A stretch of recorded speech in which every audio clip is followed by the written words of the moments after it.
Hello, everyone, and welcome to this YRL session that we're so excited about called Spring Clean-O-Rama. Although I don't know if the weather was cold and frosty where you are in Alberta, but here in Edmonton where I'm sitting, we had a ton of snow and it does not feel like spring at all. So that's too bad. We have lots of people from all over the region joining us today here for the webinar. Welcome. We are so excited to have you all here. A couple of housekeeping items before we get started with all of this. You should have access to questions. So feel free to ask questions throughout the session, or if you're having any kind of technical difficulty or needing support in that way, make sure that you use the question box to ask, and one of us will get back to you for sure. And if it's a question that is worth sharing with the rest of the group, well, they're all worth sharing, but like a non-technical question or whatever, we'll be sure to read that out and share it. Everyone's mics are muted and your cameras are off right now, so you can just sit back and relax and listen to us talk about spring cleaning. And this session is also being recorded right now as well. So we're recording it and we'll have it up on our Niche Academy. So if there is useful information for you or you want to share with your staff, feel free to do that. So without further ado, I'm going to introduce myself. I know lots of you, but my name is Jessica Knock. I am a librarian in the Library Development Services area of YRL, and I have my colleagues here with me, Andrew and Stephanie, and I'm going to let each of you introduce yourselves before we get started. Okay, my name's Andrew Nierenhausen, and I work in technology services here at Yellowhead Regional Library. Awesome, thank you. And I'm Stephanie Darrow. You may know me as the manager of technology services. Great. We're going to start with Andrew, who's going to talk about spring cleaning your website and all the little tidying that can happen on your website. Stephanie is going to talk about digital decluttering, and I'm going to be talking about a topic near and dear to my heart, and that's actually tidying your physical spaces. So without any further ado, I'm going to turn off my camera and my mic and turn things over to Andrew to get things started. Okay, thank you very much. So my name's Andrew. And today I want to talk a bit about spring cleaning for your website. If you notice that my webcam is flickering, just a note that that's on my end and not on your end, so not to worry about that. So Stephanie, if you want to move me to the next slide. So spring cleaning, something that we do for our homes, we do for our workplaces. We clean out our sheds, closets, cars, so why not our websites? After a full year of adding information, documents, images, we can end up with a lot of extra stuff on our websites. And a lot of this stuff we're not even using anymore. So this stuff it's going to slow down our website, but it's also going to make it harder to find the information that we're actually looking for. So today we're going to take a look at some ways to keep the information on your website organized, which will also in turn make things pretty easy to clean up. And by the end of the session, you should be comfortable going onto your site and doing a bit of your own spring cleaning. And next slide, please. So today we're going to look at a few examples of some useful ways to think about organizing your website. I'm also going to focus mainly on the media library side of Sitecore because this is where the majority of files are going to be uploaded and stored on your site, and where you're probably going to have the most congestion of files. So the most important aspect of managing our websites is organization, especially if there are multiple people using the website. We want to make sure that all of the users have the same understanding of how things are laid out. And this helps when it comes time to clean because we won't have to spend as much time searching through files and we know what we're looking at. Next slide, please.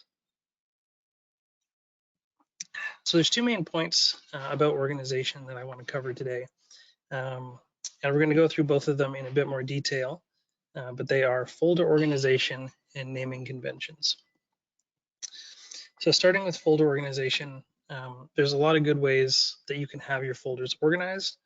But I'm going to share a few ideas that work well in Sitecore and are things that I do regularly see on our YRL sites. Next slide, please.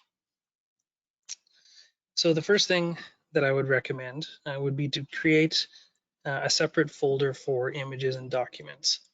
And by documents, I generally mean PDFs. So both images and documents get stored in the media library of Sitecore, but they both behave differently on your website. Then in each of these folders, you would want to have more folders based on content, topics, break it up that way. So if we look at this, this demo folder here, we can see what this looks like. So under documents, we have board documents and calendars. And these are likely to be PDF files. Board documents are often things like minutes or proposals, things like that. And then under images, we have what would be probably your carousel banners, event posters, JPEGs, other files like that that you would use for events. So obviously this isn't a perfect system. You may want to attach some documents to your events, or maybe you want to create a calendar as a JPEG file and put that on a specific page. Next slide, please. So you could reverse this idea and you can have several topic folders and then separate them again by media type. So if we look at this demo folder, we see a bit of a different structure. And here we have board information, which again is mostly going to be documents or PDFs. We have logos and banners, which are likely to be images. But for programs and events, you may have both. So this is a bit of a hybrid structure. In this calendars folder, you could have PDF or JPEG, but this is a useful way to break it up. So the best structure is going to be the one that works for you and your library. Both of these ideas that I showed you are, again, based on the kinds of things that I do see regularly on YRL member libraries, but you are the best judge of what works for you. So that's file structures. And now let's talk a little bit about naming conventions. Next slide, please. So when I talk about naming conventions, I should stress that you don't need to follow these conventions to the T. I think what's more important is having some consistent components to your naming. So for example, you might always have an element of time, like the month or the year in the file name. Or maybe you number your documents in sequential order. Although we'll see in this next example that there are sometimes drawbacks to sequential ordering. So when we look at an example like these images here, we have two files named capture and capture2. So at first glance, it's hard to tell if these are the same file or if there's anything different about them. And if you're just scrolling through the back end of your website, you might not be able to tell. Next slide, please. But if we were to scroll down in Sitecore, we would see that the images are slightly different sizes.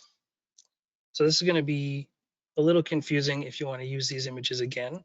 If you want to make sure you're grabbing the right image. You might also end up deleting the wrong image by accident when you want to use a specific size, but you only have the other one left.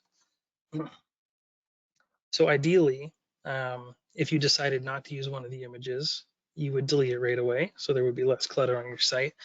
But you might want to keep them both. You might have reason to use two images that are slightly different sizes. So you could rename them with a more descriptive name. So for these two images, you could have something like logo large or logo small.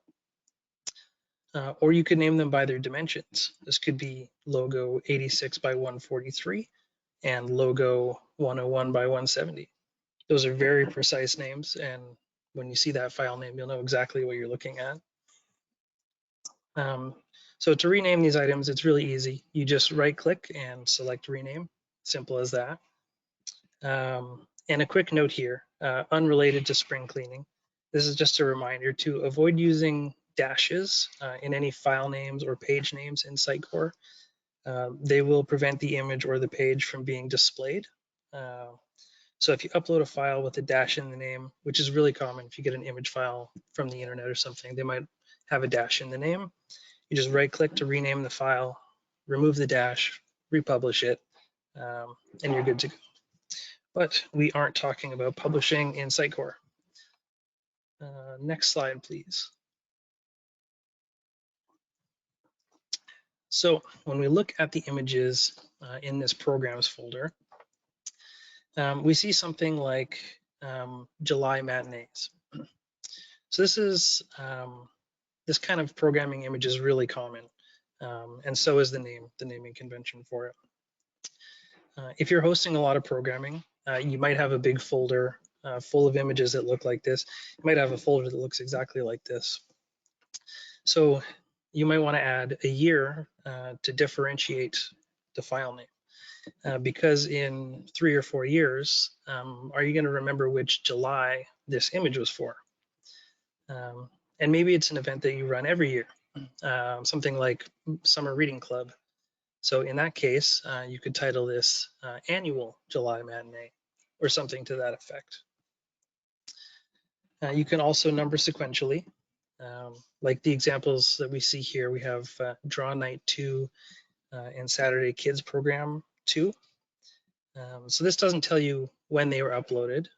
You do know that you are seeing Draw Night 2. You're probably safe to delete Draw Night 1. But again, this is a less descriptive method, and we can still end up in a situation like we had with Capture and Capture 2 earlier. So the more specific we are, the easier it will be to understand what each file is for. I also think it's important to note that a lot of this depends on how frequently you are using your website to host media. If you're not creating a lot of images for programming, you're not creating images to go along with events, you probably won't be dealing with a glut of files filling up your website. So you might not need to have a dedicated naming convention for different file types, but I will say that it doesn't hurt. And if you're at a larger library and you have multiple staff adding information to the website, you probably do want to think about having consistent file names. You probably don't want people working off, everyone working off their own standards. Next slide, please. So all the same principles here, folder organization and naming conventions, will apply to the other side of the website, the content editor side of the website. If you're creating a lot of events, you want to remember to try and be consistent with your naming conventions and to keep a logical folder structure. Event pages also have a tendency to pile up because after the event has ended and it's disappeared from the public facing site, it is still sitting in the back end of the website until it's removed. So putting a date in the name helps us know when events are actually in the past and are safe to be deleted. Next slide, please. So this all seems like a lot of discussion about organization and not very much about spring cleaning. But now we come to the cleaning part. Once your files are organized and labeled with dates or sequential numbers, it becomes really easy to see which items are still in use and which ones are out of date.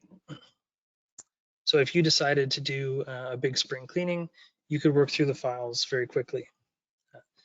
This kind of organization might also lead you to clean as you go.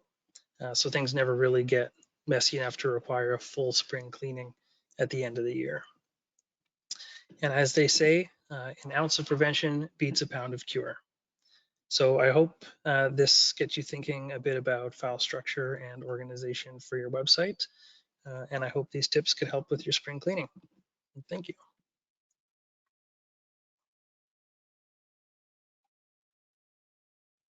I thought that was great, Andrew. I'm just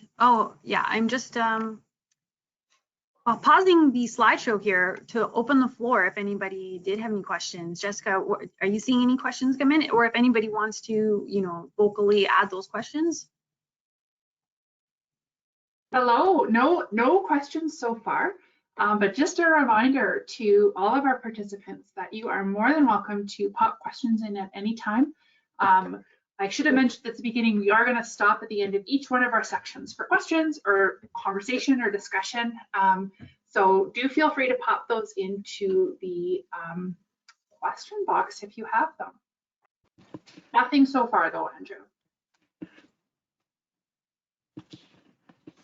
Probably because I thought I got some great tips. So a lot of that is going to seep into the digital decluttering section. So that was a great job. Oh, and there a question did come in. It is from Angie Trotta, or Angela Trotta, sorry. Angela, I'm not sure what library you're from. I do apologize for that, but she wants to know, Westlock, she's from Westlock, thank you. Once we spring clean, will the deleted content automatically be deleted on the other end? So that depends. If the file that you're deleting is published on the website and is visible, it won't be removed from the website until the containing folder is republished in the back end. You probably want to be aware of, if something is on the front end of your website, you might not want to delete it until you're sure and you're ready, just in case that folder gets republished accidentally and then the content is removed from your site. Great, and Angela gives you a happy face, so I'll take that to mean that answered her question. Thank you so much for that, Angela. Josie chimed in and said, great job, Andrew. That was in the comments. I just wanted to share that with you. And again, just inviting anyone to toss in a comment or a question whenever you need to. I think we're over to you, Steph. All right. If I remember how to do this, here we go. All right. So now I'm going to be talking about digital decluttering. And this will apply to both your work and your personal digital environments, and just overall tips and tricks. First, we're going to start off with why we want to do digital spring cleaning. Storage. Storage is the #1 issue, and it's easy to become a digital hoarder. If you could put up hands, throw in the chat where the question is like, yes, I'm a digital hoarder and I'm proud of it. Like, go ahead, there's no shame in it. It's easy to do. We can accumulate masses of data. It's not our personal space. My desk, at least pointing this way, is fairly clear. My desktop may not be. Because it doesn't fill up our personal space, we don't notice it as much. So it's easy to fill up drives. It's easy to fill up views on your computer, but it's easy to ignore. But that affects your personal productivity. Many distractions. And it's also with cloud storage, really easy to do because that doesn't fill up our drives.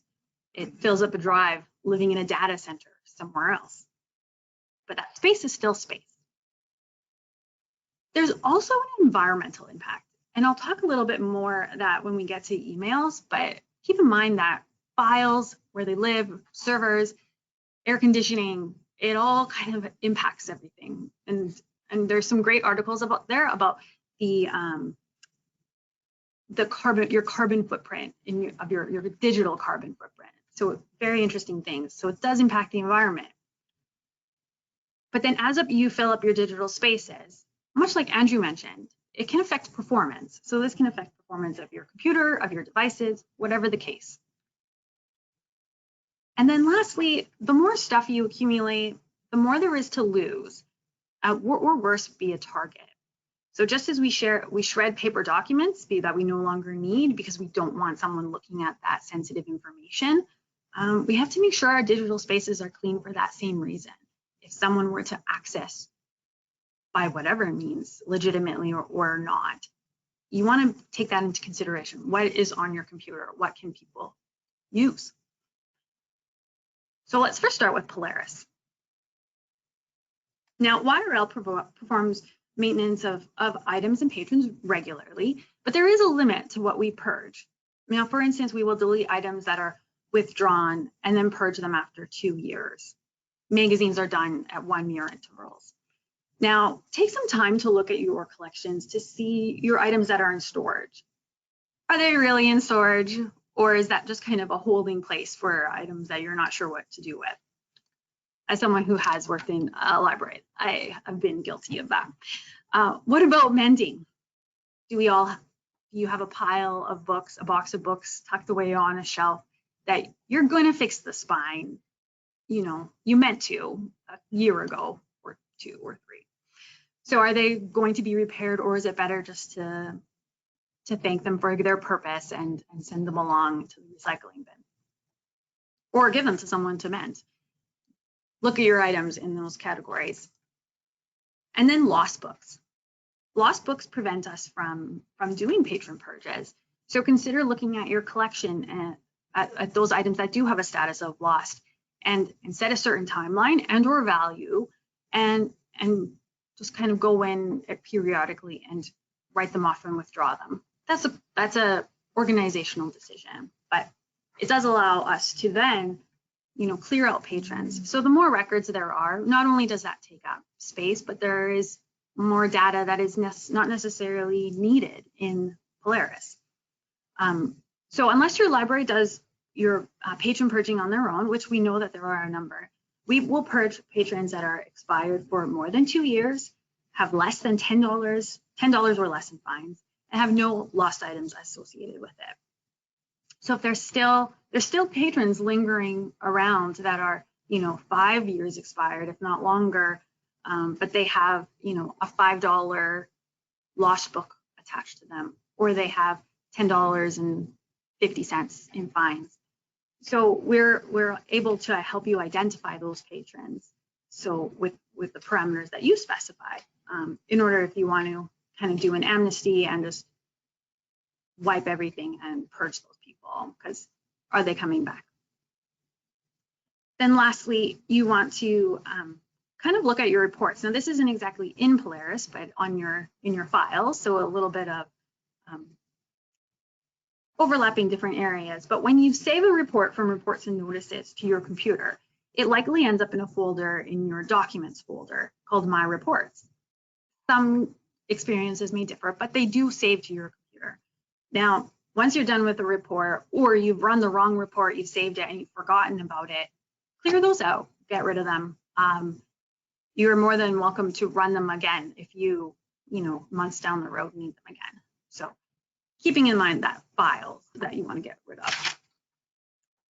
Now, Simply Reports, as we talk to reports, here is another place that you want to clean out regularly, because for every report that you create, it is saved to your environment, which this environment you don't even see because it's kind of hidden in the back, lives on a server. And so as these files get bigger and grow bigger, they eat up the space on our server. So we regularly remind people to go in and clean these out, but this is where you do it.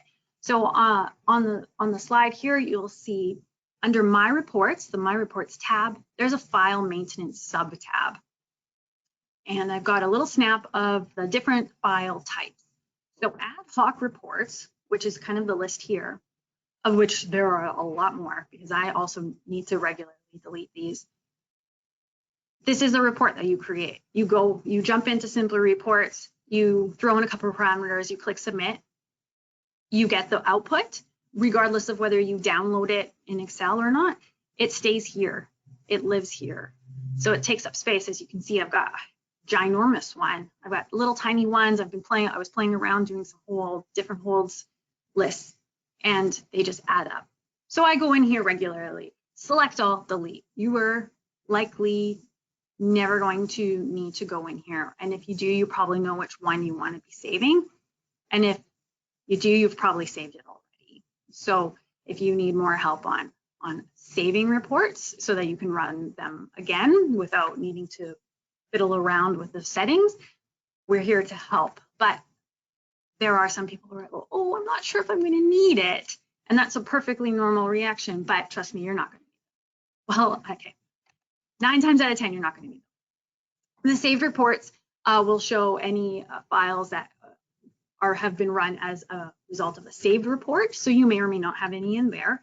And then the scheduled reports are the same thing. So any jobs that have been scheduled, if they've run, they land in there as well. So if you do have a scheduled job, this is where you go and pick it up. So if you run a job and you're like, where does this report go to? It's in this section. So I highly recommend, especially if you use Simply Reports regularly, go in there and delete those reports. Now, this next slide may, I hope, create some anxiety in you as you look at this mess of a desktop. And so now let's talk about files. Does your desktop look like this? It's okay if it does, but we can do things about it. Now, if I was looking for something, this is going to affect my productivity, trying to find the particular file I'm looking for. This is not organized whatsoever. There's a million things, and what's on your desktop doesn't get backed up. So you want to make sure that those are in the network drive, so that it does get backed up by us. So if something's on your desktop and you can't find it, this is just an easy thing. And also, if I were doing a presentation or if I was talking to someone and had to show my desktop, there's a lot that you can see right now about my personal files. And this was me taking files out of folders to rearrange terribly on my desktop as an example. My desktop does not look like this. But the thing to remember is organization. And as Andrew mentioned, file structure, organization. If, for instance, you showed your screen accidentally, someone would be able to, and I have seen this, tax documents, like my 2019 taxes. And so that's curious.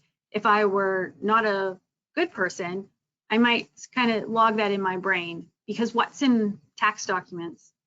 Oh, all sorts of money numbers, your social insurance number. Think about that in terms of what you have. And you do want as most as possible to keep your business and personal life separate. So don't leave your personal taxes on your computer. If you were just wanting to print something off and it was personal, like medical forms, there's all sorts of personal information, pictures, sensitive pictures of family, whatever, like all that, just keep that separate. Recommendation would be to, if you're not sure if you, oh wait, I'll get that. So let's just talk about our computer and our desktop. Make it a regular task to kind of go in and organize your folders. Not only organize them, but delete them. And if you are one of those people who have kind of commitment issues, you're not sure whether you want to delete something, feel free to put something, create a folder on your desktop that says, however you want to label it, be like, not sure, or label it with a month and a year. Put things that you're not sure that you're going to use again, much like when you're cleaning out your closet and you flip the hangers, and after 6 months, if you haven't flipped the hanger, you get rid of those clothes. Same idea, put them in the folder. If you have to go into that folder to get that file, take it out of there, and then you know that you've used it. You know that you've worn that particular file. And then after a month or 2 months, you can go in and then just delete that folder. And then remember to empty your recycle bin as well. Now, also do this on your phone. Delete any unused apps. This is a security issue because if you're not using an app, you're likely not updating an app. And there's a lot of security as well as privacy issues in terms of that. Permissions on apps change regularly. So one of the things you also may want to consider is before deleting an app, if you've created an account to use that app, see if there is an option, which many times there is, to have the provider, the developer, kind of wipe your data. So there are lots of gaming apps where you can go in and request your data be deleted. And so on their end, they will delete your data, and then you can happily delete your app. That's a bit of a process. You can feel free to just delete the app, because any unused app, especially if you're not updating it, especially if it's no longer supported, you want to get rid of that. Also clean up your images. Your images are huge file hogs on your phones. So clean up anything. Like, we all take multiple pictures, I'm sure, of different things. Some are blurry, some are good, some are offset. Just keep the one. You know, if you've got a series, keep one, and then that will definitely save space on your phone. That goes for your computer as well, especially if you have, and Andrew mentioned it in his presentation about the files on your website. The files on your computer, the image files particularly, don't just like upload them and forget about them. Delete the ones that are no good. If you're not gonna use them in any sense, then why do you have them? Then keeping in mind the folder hierarchy rather. Folder hierarchies apply to both computers and phones in organizing any documents that you've downloaded. So keep that in mind as you go. And every tip that Andrew went over for the folder hierarchy, the naming conventions, perfectly apply to this sense as well. Now I'm going to take you into my soon to be patented Duo system of emails. And of course, I'm trying to be funny here. So delete or so unsubscribe and organize. This is how we're going to manage our emails, or how I recommend you manage your emails. There are, I think, two camps of people who like having emails with folder hierarchy structure. They sort the emails as they kind of perform the task or move them, sort them for viewing later. And then there's others who just leave them in their inbox, and you'll have thousands of emails in your inbox. And I personally can't relate to that. I don't understand how my mind doesn't work that way. So, but if it works for you, that's great. But make it a regular task to delete those emails. Emails that you don't need, emails that you are just like thank you or side conversation. Those little emails, they do, and for every email it's moving across this world, it does have that environmental impact on it. So a spam email is like, I can't even remember the CO2 output of it, like 0.3, and then a regular email is like 1, and then an email with a photo attachment or a big attachment is 50, whatever unit of carbon dioxide. Anyway, so make it a regular task, once a week, once a day, 10 minutes here or there to go in and delete those. Again, if you have commitment issues, create that folder where you put them in. If you're not sure you're going to need it, if it's not anything important, you put it in there, and then you can delete that afterwards. So first step is to clean out those emails. And don't forget about your sent email folder, because there's a lot of those, like side conversation, what are you doing for lunch? Or thanks for this, like those little things just take up space. So recommend not maybe even sending them in the first place, but deleting them so that you clear out the space too, because you don't see the space, but it is taking up space in the cloud, on the servers, etc. Another way to reduce the emails that you get is to unsubscribe. So for any kind of listservs, any promotional things, unsubscribe. There is that kind of fear of missing out, especially when we're talking about sales and promotions. But just go to if you haven't bought anything from there in a long time, just go to their website every now and then and visit, instead of getting, there are some stores that will send you like 2 emails a day, and that's crazy because if you're not buying stuff twice a day. Anyway, it's just like this constant bombardment. So again, thinking of that environmental impact of an email that's coming with all that sort of stuff going on, think of unsubscribing as your duty to Mother Nature. You can also change preferences in many cases. So changing it if you want to get something, once a week or once a day, a digest. Listservs will most often have that. Kind of change those in order to limit the amount of emails you get, because it can be distracting, and it does take time in order to kind of sort through those. And if you do, I do this, and I highly recommend it, creating those inbox rules. So for anything that is a promotion or a vendor email or a listserv or a newsletter, creating that rule that it puts it into a folder if you are that type of person who likes using folders. So it automatically moves it so you can go check those when you have that, when you schedule that time. And I want to make a mention of the emails when it comes to like newsletters.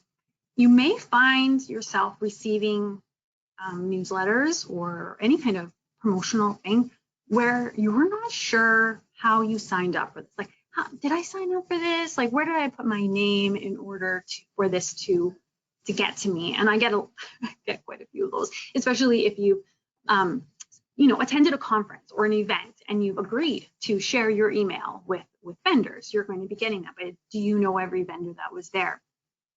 But this is also a new, not new, but it's been around for a while, phishing attempt in order to get malware to install on your computer. They create, attackers will create these newsletters. You think they're fairly innocuous, but you're like, why am I receiving this? And then you click unsubscribe. And that is what is the vector for them to get the malware onto your computer. So beware of that if you're unsure of whether you're receiving something that is that you didn't sign up for in the first place. In those cases, just like right click and assign it as junk, and it'll get sent into your junk mail folder so that you don't see it. And then regularly just right click on your junk mail folder to empty it, and don't go in and poke around and see like, oh, what's this?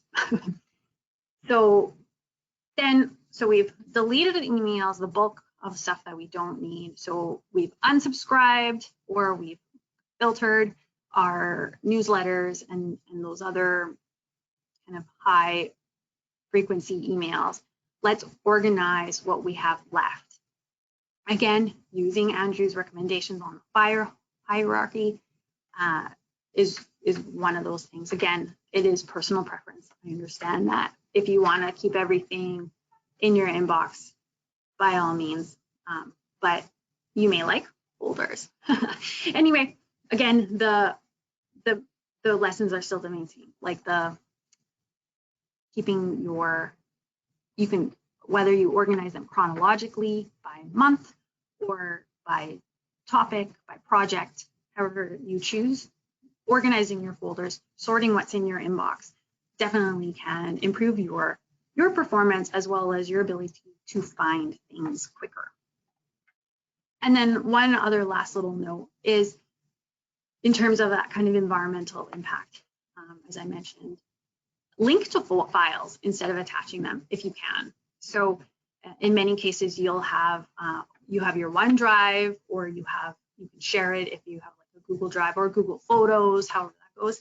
Send the link instead of sending the actual file, and that will actually save you a lot of space, because not to mention, you're also controlling who has that, who has access to it.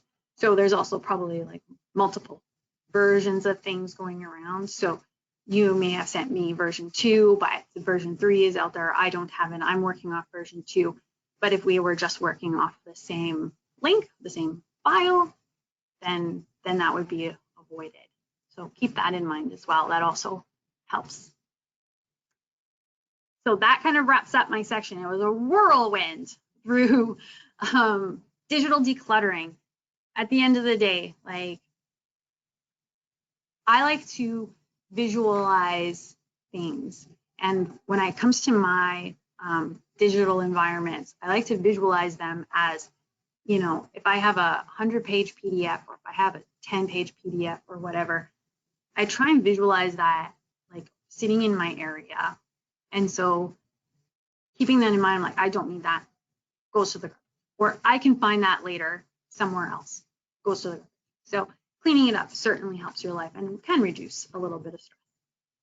So I'm happy to stop sharing the screen here and open it up to any questions if anyone has. Hi, Stephanie. Very, very interesting. And you know, when you popped on that screenshot of the messy desktop, I looked down in shame. Yes, I like to think of myself as an organized person, and I do my best. But that desktop just becomes this dumping ground where I'll get to later. So I appreciate those tips, definitely. There are a number of questions here. We'll maybe start with a question that came in from Andrew. Andrew answered it via the question chat, but I thought I'd just read it out. It's not clear to me if this was shared with everyone or not, and it was a great question and a great answer. So we'll start with that. And this came from Carla at Leduc, and this was in relation to Sitecore. She wanted to know if there was a certain amount of content allowed before we must start deleting it off of Sitecore. So I'll throw that over to you, Andrew, to just provide a bit of info and context for the group, because it's a great question. Yeah, it is a great question. So I don't know the maximum file storage for Sitecore. I'm not sure, Stephanie, maybe if you know, but it is pretty substantial. We've never had troubles storing images or files for Sitecore sites. But that being said, we probably don't want to test how far it can go. But yeah, we don't have a maximum number. Yeah, oh, go ahead, Jessica. No, you go ahead, Steph. Yeah. Okay. The websites are hosted on a server that lives at Parkland Regional Library. So, but it also hosts the websites for Parkland Regional Library as well as Chinook Arch Regional Library System. So there are a lot of things in there. We have never reached, yes, as Andrew mentioned, we've never reached kind of a cap where they're contacting us to be like, you need to start deleting your stuff.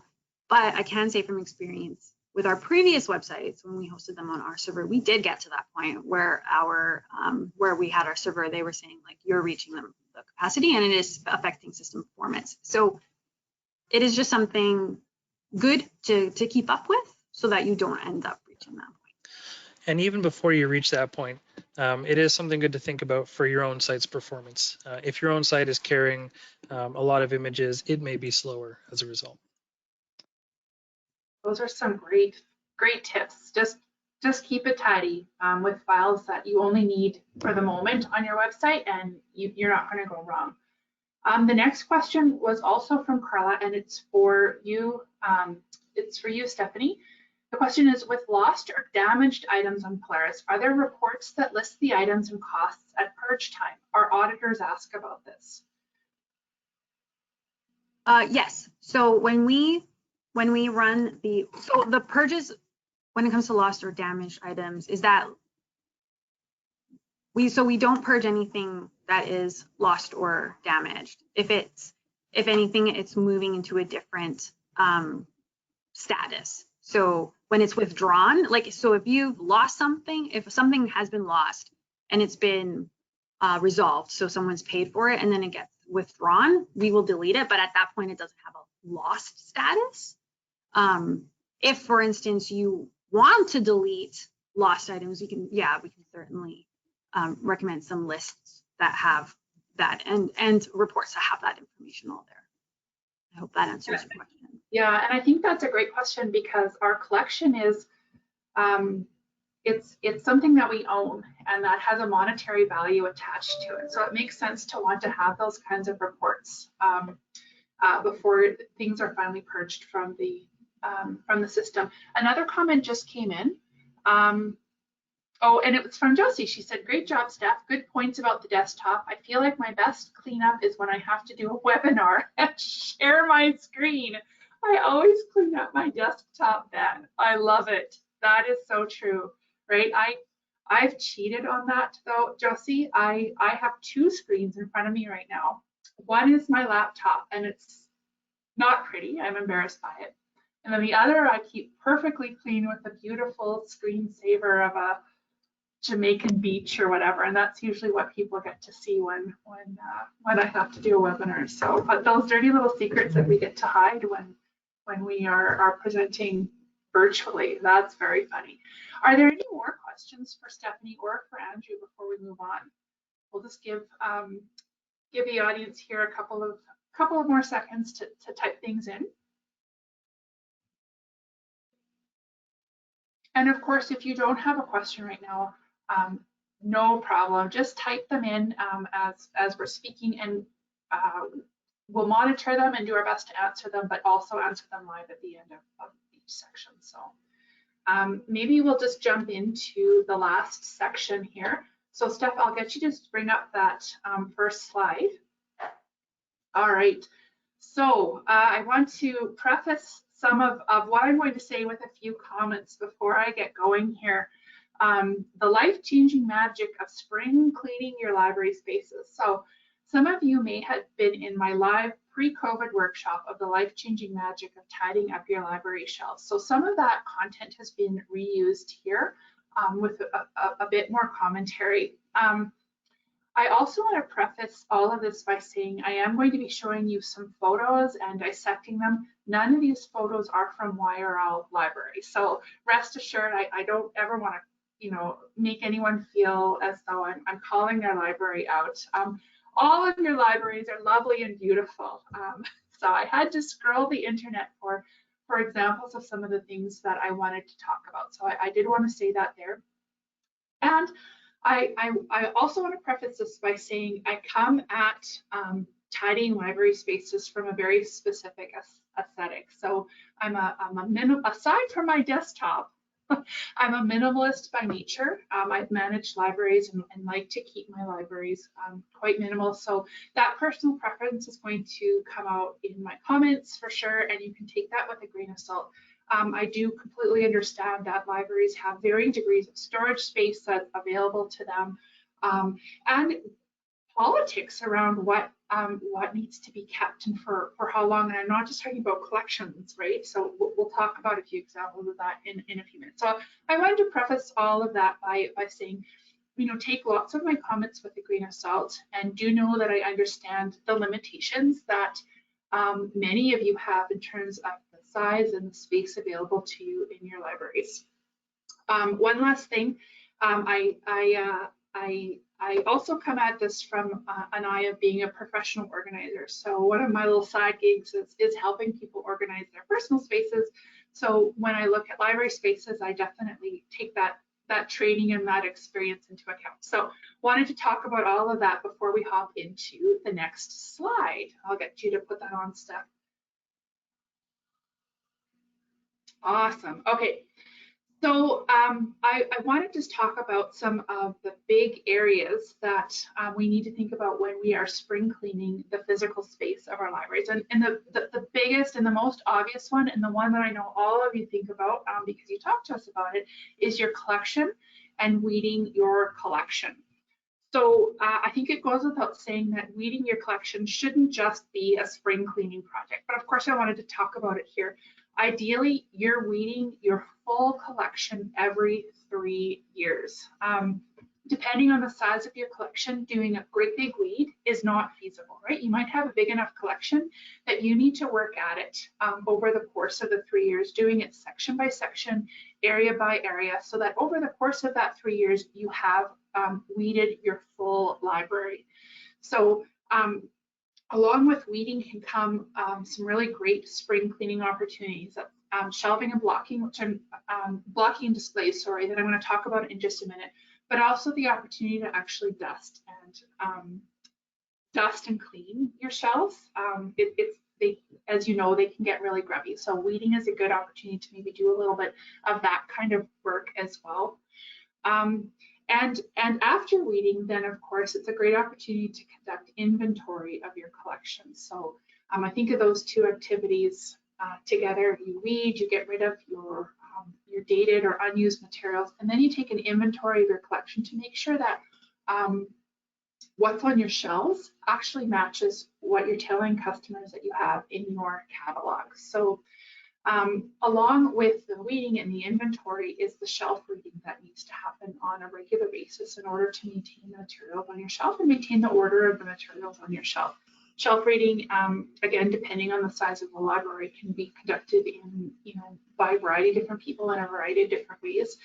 In larger libraries that I've managed with larger collections, we break that collection up into pieces so that I know over the course of a month or over the course of the 3 months, my entire collection was being shelf read, and I knew that it was in relatively good order. And again, along with shelf reading, I could have staff do things like, we didn't do dusting in one of the libraries I worked in, because of course there was some contractual obligations along with that, but we could do some blocking, could do a little bit of tidying, that kind of thing, spot reading, that kind of thing. So I just have some fun images up here for you. I have no idea where this, I should have put provenance. This is a bad librarian moment of this DVD collection. I've never seen anything quite like that in reading. That's pretty crazy, but that is clearly a library, and someone is clearly doing some work with the DVDs or books of their collection. But the other thing, and it got cut off in the photo, is a really fantastic book. My colleague Lena Kelly, who some of you know and remember, she's on a mat leave right now, introduced this book to me, and it's become a real go-to when we are supporting libraries in thinking about reading beyond just on condition and use. So this Weeding Handbook, I'm just going to give you the full title and the name of the author. We have it as an ebook in our collection, I think a print one as well. It's really worth looking at. It's actually would be something that would be worth buying for your personal collections. It's called The Weeding Handbook, a Shelf-by-Shelf Guide by Rebecca Vinuk, V-N-U-K. And what this does is it provides Dewey section by Dewey section overview of how to read on content in your library. So once you've done your reads based on condition and on use, you can go through this handbook and get some great advice on how to read on content. So very excellent handbook. And talking about reading on use and circulation, you can run reading reports in Simply Reports. We've run a few seminars on that, and we consultants at YRL are more than happy to run these reports for you, where we can tell you what in your collection has circulated quite a bit. Really useful information, not only for collection development, but it will give you an idea of what books to look out for that might be pretty grubby or not looking too hot and might need replacement because they're used so much. And we can also run reports for you on what hasn't been used in a certain or specific time period. So this can be a really great starting point for a major read and a really good line-by-line list of materials to pull. So you as the librarian or the library manager doesn't have to go in and do the work. You can get a page to do it. You can get one of your part-time workers to do it and then review the book. So all you're really getting here is a list of books that aren't circulating, which then can be weeded from the collection or maybe put on display so that they can get a little bit more use. So I'm digressing a little bit from the actual spring cleaning piece, but weeding is near and dear to my heart. I love doing it. I just think it keeps your collection fresh, and it is, it is a key component of maintaining our collection. So I did want to talk a little bit more about weeding and this weeding handbook, which we use quite a bit at YRL and supporting libraries. So I wanted to share that with you. Next slide, please, Steph. And I also haven't, I have my questions pane actually closed right now. So I don't know if questions are coming in. I'll get to them at the end. That should be no problem. But please do ask questions all along, and we have time for all of that. So the next thing that I wanted to talk to you about is blocking your materials. And again, I see this happening in libraries quite naturally. What you want to aim for is having your shelves consistently at 75 to 80% full. And so by blocking, in this way you can see a kind of a before and after picture. That before picture reminds me of what, long before public librarianship, I was a medical librarian. And this is what the nursing textbook shelves would look like after the first couple of weeks of the semester, just like, whoa, crazy. And then the after picture there is of, a really well-blocked set of shelves with picture books on it. You're aiming to keep your shelves at 75 to 80% full. And what looks good and is really pleasing to the eye and pleasing to your customer's eye is having that space almost equal all the way down your shelves. Now this is work and may not be the top of your priority list. So I do get that you might not want to get to this all the time, but trying to block your materials and shifting your materials so that you have a pleasing look and feel just goes so far in creating that warm, welcoming, open space for your customers. And, you know, certainly we've all had times where patrons and especially children have, or nursing students in my case, have gone through the collection like whirling dervishes and has made it look like the picture we have here on the right. And so just keeping an eye on those areas so that we can tidy them up, lock them again, clean them up so that the shelves are ready for the next customer goes really far in creating that open, welcome space that you want. If you think about your library is like the living room for your community. And what do we do with our living rooms in our home? We make them warm and welcoming for ourselves, for our family members, for guests that come into our home. And we do that by keeping it tidy, you know, by keeping it clean, by having, you know, beautiful things out on display. We want to do the same in our libraries. And so blocking is part of doing that.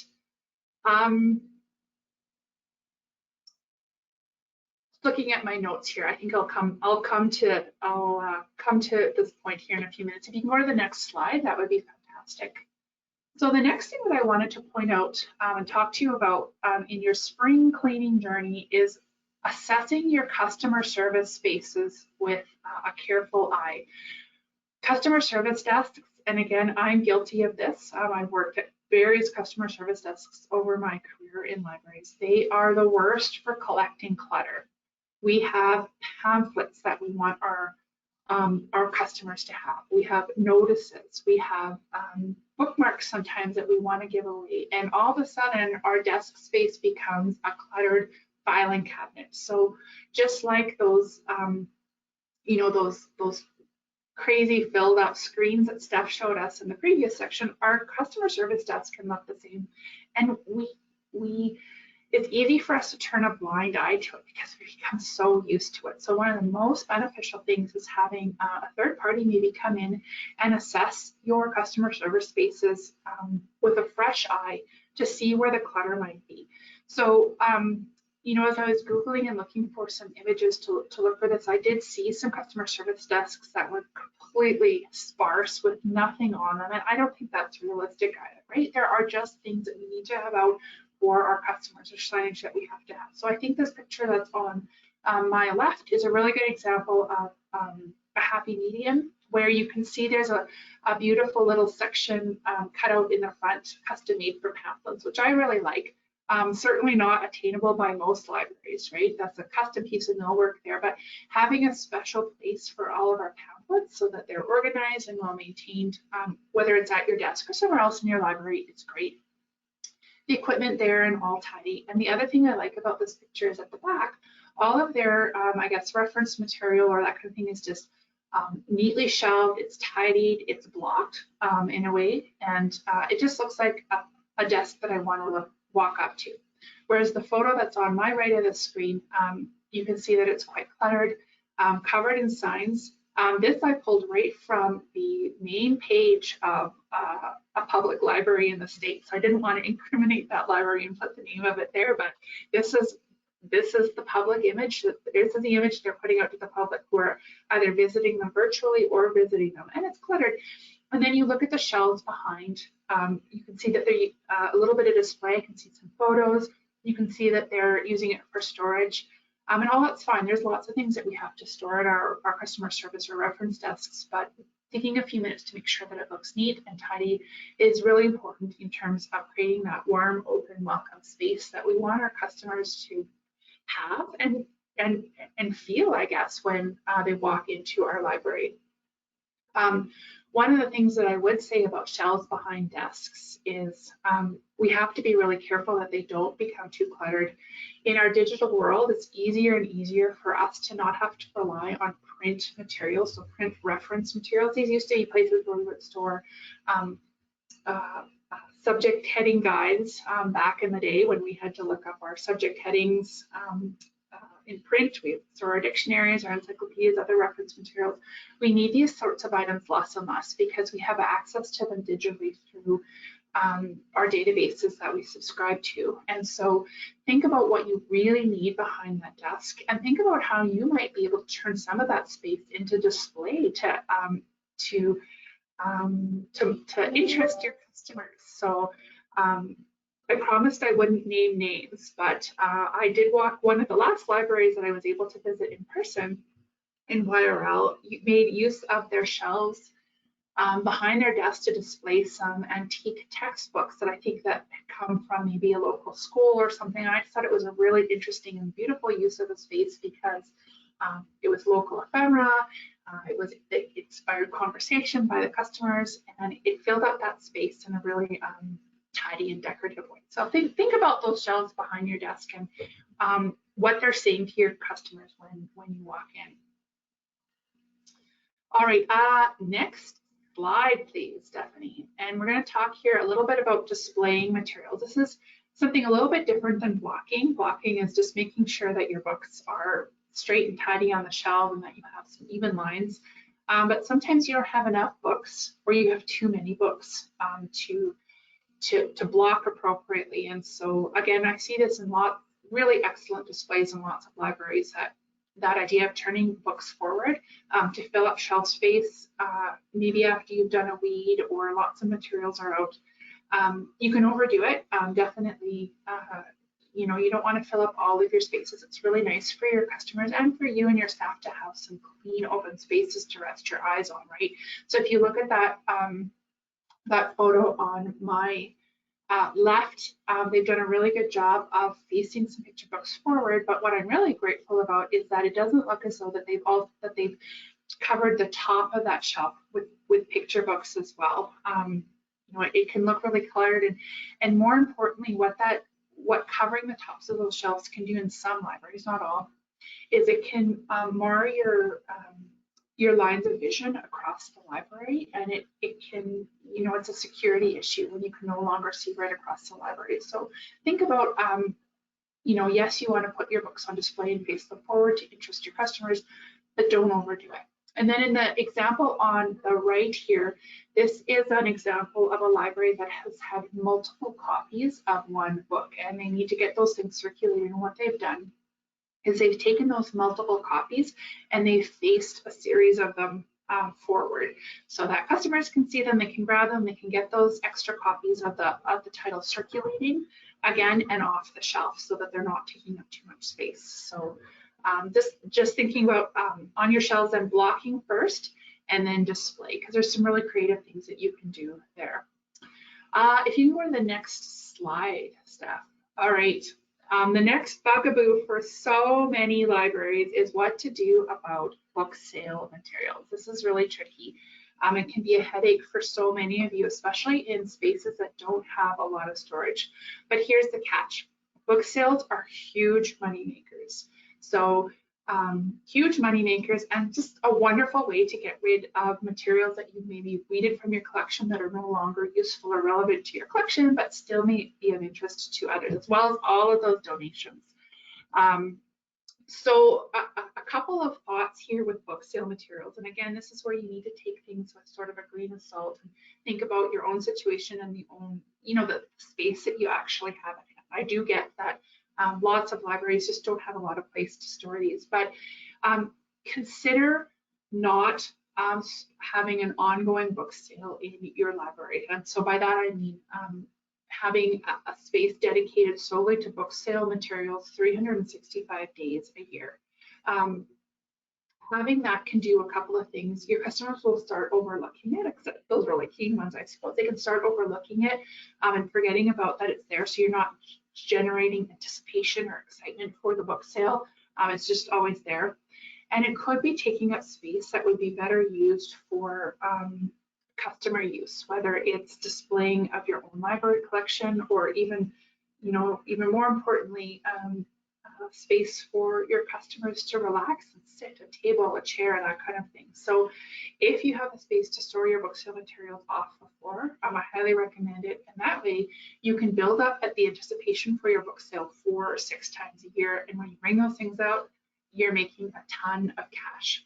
The other thing that I would say is if you haven't already, make sure that you have created some really clear donation guidelines for your materials. So, you know, I know that many people like to use libraries as dumping grounds for, you know, their old sets of encyclopedias or old magazines. National Geographic is the joke, right?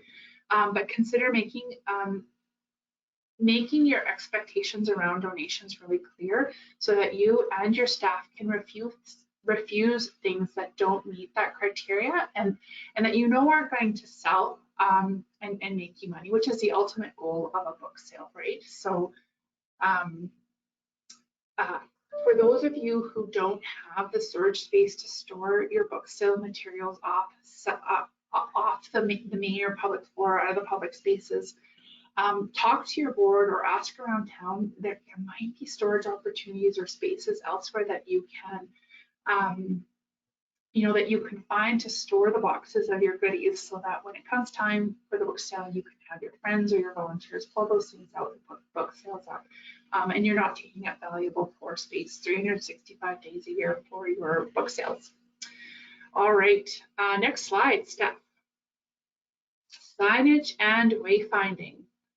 So your ultimate goal with signage and wayfinding is to make your customer feel smart.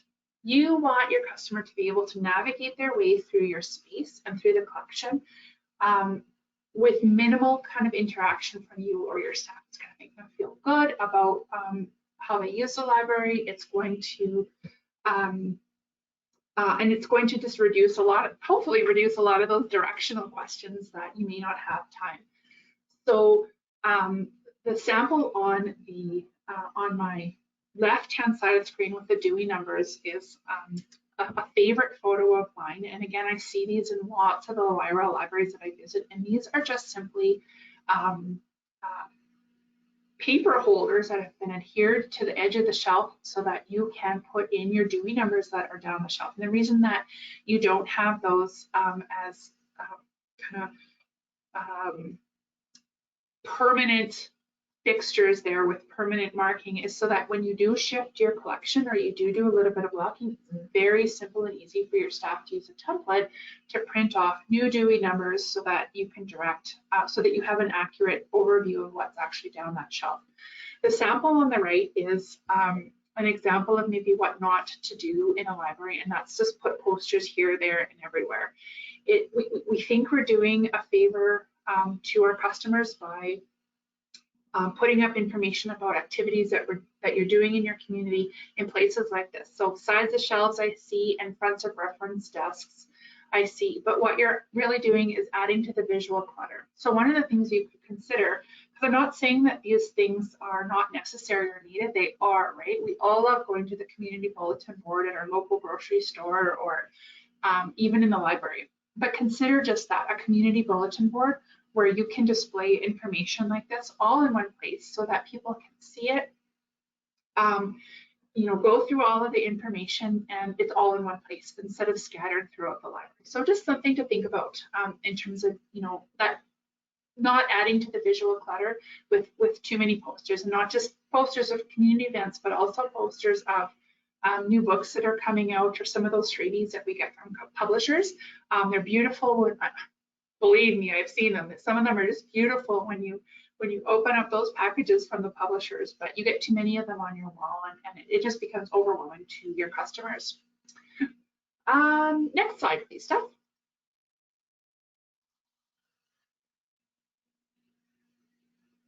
Awesome.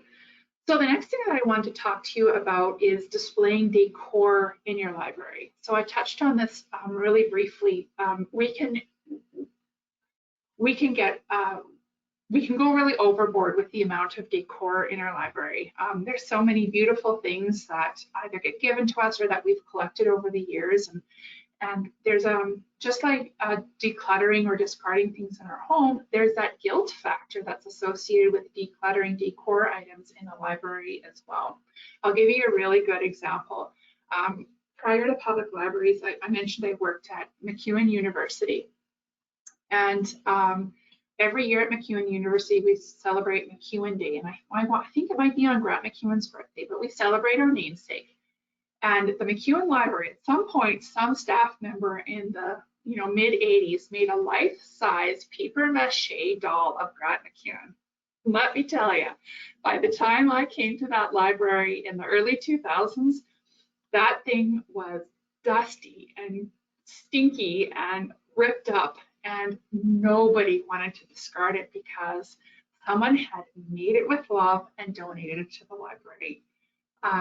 Eventually it had to go. I think its arms just sort of fell off or whatever, but we come to these situations where someone has created something beautiful for the library, they've donated it, and it doesn't fit our space anymore, or it's outdated, or it's a whole variety of reasons. So think deeply about the decor that you're displaying. So this picture here, this is a pretty typical library. And I think there's some really good and not so good things about this picture. So you can see display decor all along the top black shelf. I mean, it's neatly spaced. It could be interesting. And if it's, local ephemera, maybe there's a rationale for it to be there. But my mind first goes to, oh my gosh, my vision lines are already so marred by a high shelf. I don't want anything more on it, plus the dusting.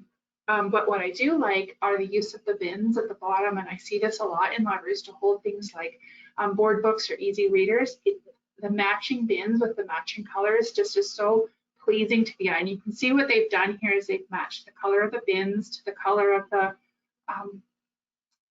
stools and the coffee table, and I just think it all looks really good and cohesive that way. Along the back there, you can see an example of books on display. There's a lot of books on display there, but they're not marring sight lines in any way, so it's okay. So there's some good and some not so great things about here, but I just like having someone come in with a fresh eye to look at your reference desk and the clutter on your reference or your customer service desk, you might want to do the same with the decor in your library, because it might be time for some of it to go, and you just can't see that because you've been around it for so long, or the history behind it, like our paper mache Grant MacEwan, and nobody wants to discard it because we know the person who's made it and they made it with love, and it's been a part of our history for so long until thankfully that thing's arms fell off and we were done with it. So that would be just some advice and some thoughts about decor. And the next slide, please, Steph.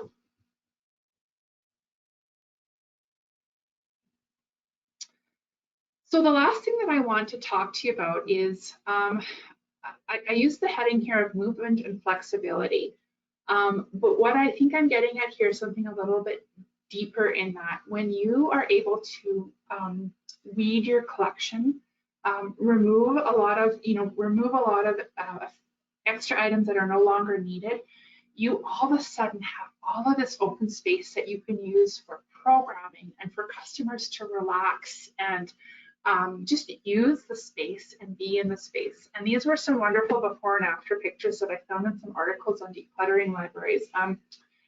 The one on my left is a public library who was able to do a weeding project and relocate some of their computers so that they could turn this space into a creation and a maker space, which I thought was just phenomenal. And you can see that they clearly did it on a very minimal budget, which I really appreciate. It looks like just a fresh coat of paint and some rearranging of furniture, and they were able to just make, there's a Lego wall and there's a whiteboard wall, and just make a really active, animated space for people just by doing some decluttering and clearly some weeding. The picture on my right is a little bit more formal, and you can see that there probably was a bit more money put into this, but this is clearly an academic library. But I wanted to share this with you anyway, because this was an academic library that followed the trend about 10, 15 years ago to significantly reduce the size of their reference collection so that they could have more space for their students to just lounge and relax and study and think of the library as space. So you can see in the top picture, those shelves are already empty. They've clearly cleaned out their reference section already. I was a part of a similar project at a university where, really big push to purchase reference materials, high quality reference materials online, so students could use those and then turn the reference space, what was left of the reference space, into this wonderful sort of, we put booths in similar to a booth that you would see at a restaurant for students to use and study at and relax. And it was just a really phenomenal use of space. The reason that I wanted to share this with you is because it's possible that in your library, you're still holding on to items, maybe for the same reason you're holding on to old decor items, that could be removed from your collection in order to free up and create more space. So if you're holding on to older encyclopedia sets, know that we have a wonderful Britannica and World Book and all those encyclopedia sets as electronic resources, and so you can free up space if that's what you need. Or national, magazine collections. I say National Geographic again, but you might have old magazine collections or old textbook collections or just some local ephemera that could be cleaned up. Even libraries that are still collecting those local history books. So I think you know what I'm talking about, those local history books that were just wonderful tributes to settlers in a particular town. And it was very popular to pull those things together in the early and mid 80s. And we still have many of those. They might be political to get rid of. It would be something you'd want to talk about with your staff and with your board. But do know that, in the early 2000s, these are all digitized by the University of Calgary. And I have a genealogy as one of my hobbies, and I make use of these local history books quite a bit to study my own family's genealogy. We've been in the Prairie provinces for several generations. And so I use these quite a bit, but I don't seek out print version of them anymore. I use the University of Calgary portal and do keyword searches for the names or the towns or the locations that I'm looking for. So there's ways that you might be able to still make materials available to your customers without having to have those physical materials right there. That's freeing up quite a bit of space. So just some ideas and some concepts for you to think about. So that ends sort of my rant or my talk on your library space, and just giving you some ideas about what you might want to tackle with your spring cleaning this year. Maybe I will turn the floor over to questions. And I have the slide here for your spring cleaning goals. So if you don't have questions, feel free to share what you think you might want to tackle, whether it be digital or on your website or in your physical space.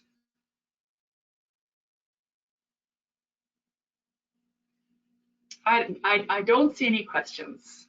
I either made you all bored, or covered everything. I don't know.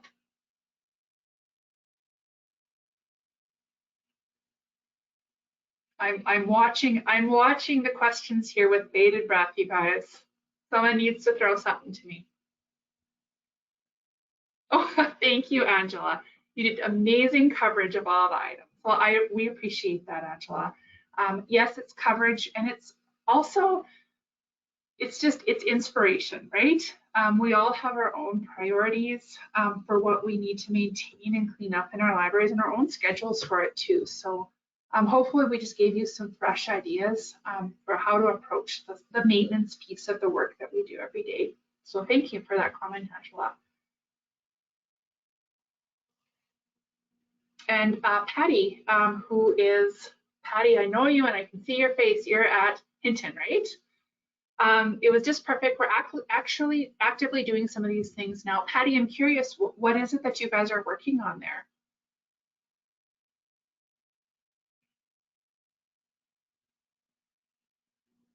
Just waiting for a comment here if she can hear me.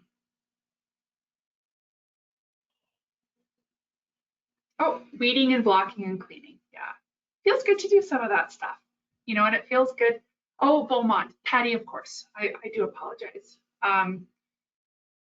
And yes, I can see your face in my head, but I got the library wrong. Yeah, weeding and blocking and cleaning. It's a good time to do it with the library being closed, and it just freshens up the space for when we're opened up again. Definitely. All right, Angie says, thanks all, great info and things to think about. All right, well, you guys know how to get a hold of us if you have questions about any of this. Our general email is askyrl@yrl.ab.ca, and we're here to support you with any of this. Caitlin here, Caitlin Watts says, everything sounded great. Definitely want to focus on this physical space and blocking for sure. I've done the virtual cleanup and now time for the stuff between the four walls. And Caitlin, I've been out to Breton and I know that you've been working really hard at making some changes in your spaces. So yeah, I'm excited to see what else you can come up with for sure. If any of you need a fresh eye to look at your virtual or your physical spaces, definitely give us a call. We're not quite into doing on-site visits yet unless there's an emergency, and of course we will. But it won't be long. Vaccinations are happening and libraries are opening up, and we are raring to hop into our YRL Subarus and get out on the road to visit you guys again. So any little job is a good excuse for us to get out here in the next couple of months. So if one of those things is having someone come and look at your spaces and make some suggestions about how to move things or fix things up, we're there for you. All right, I think with that, we will sign off. So on behalf of Stephanie and Andrew, it was just such a pleasure to spend this time here with you today. And we look forward to seeing you again soon. Take care, everyone. Bye.